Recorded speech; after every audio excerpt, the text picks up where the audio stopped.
ہم نے ان 3 چیزوں کو چھوڑ دیا. سرکار نے فرمایا ان 3 چیزوں کو چھوڑو، ایک چیز پہ عمل کرو. ہمارا معاملہ یہ ہے کہ سرکار نے فرمایا ایک چیز پر عمل کرو، تو ہم اس ایک چیز کو چھوڑ کر کے ان 3 چیزوں پہ عمل کرتے ہیں.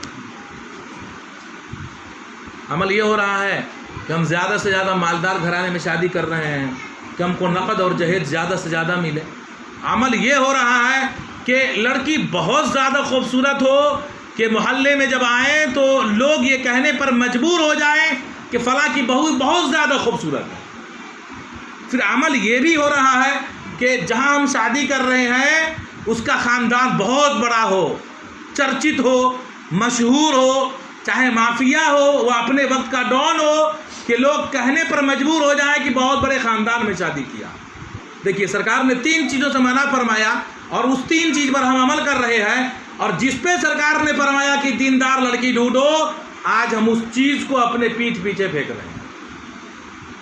اور اس کا رزلٹ کیا نکل رہا ہے، اس کا اثر کیا دکھائی دیتا ہے کہ اپنی خوبصورتی پر گھمنڈ کر کے، اپنی مالداری پر گھمنڈ کر کے، اپنی خاندانی شرافت پر گھمنڈ کر کے وہ بعد کو کہیں نہ کہیں طلاق کا نوبت آ جاتا ہے. آئے دن لوگ کوٹ کچہری کا چکر لگا رہے ہیں، ہمارے سماج میں ہو یا دنیا کے کسی بھی کونے میں، ہمارے یہاں ہو چاہے دنیا کے کسی کونے میں بھی ہو. یہ سب کچھ آج کی تاریخ میں صرف دنیا داری کی وجہ سے ہو رہا ہے.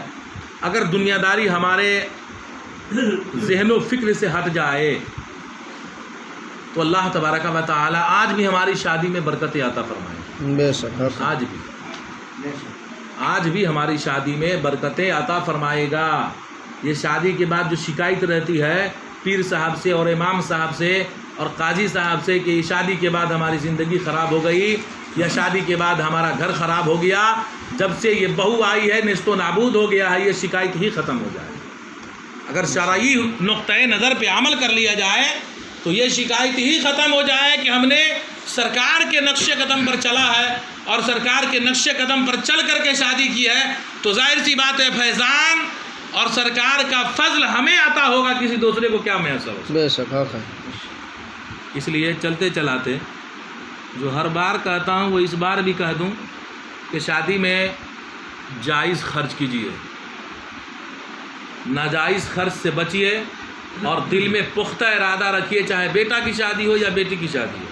بیٹی کی شادی میں بھی ناجائز خرچ ہوتا ہے، صرف بیٹوں ہی کی شادی میں ناجائز نہیں ہوتا، بیٹی کی شادی میں بھی لوگ ناجائز خرچ کرتے ہیں.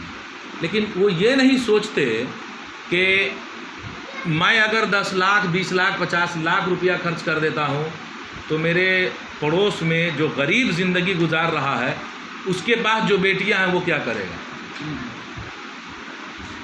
پڑوسی کا تو سرکار نے فرمایا نا خیال رکھو. یہ خیال اب جھوٹا ثابت ہو رہا ہے ہمارے اندر کہ ہم اپنی بیٹیوں کی شادی میں بہت زیادہ دام دہیج دے کر کے شادی کرتے ہیں، اتنا دیتے ہیں کہ غریب کا دل ترس جاتا ہے، غریب کی آنکھوں سے خون کے قطرے جاری ہو جاتے ہیں اور حرام کاریاں ہمارے اندر کوٹ کوٹ کر کے بھر جاتا ہے. وہی حرام کاری سے بچا کر کے کچھ پیسے جو غریبوں کی بیٹیوں کی شادی دلا دیں یا اپنے آپ کو دل میں ارادہ کر لے کہ اللہ میں حرام کاموں سے پیسے اس لیے بچا رہا ہوں کہ میں حج بیت اللہ کر لوں گا، تو اللہ تبارک و تعالی وہ شادی بھی کرا دے گا اور حج بھی کرا دے گا. سبحان اللہ سبحان اللہ. لہذا یہ ارادہ رکھیے. اللہ تعالی ہم نے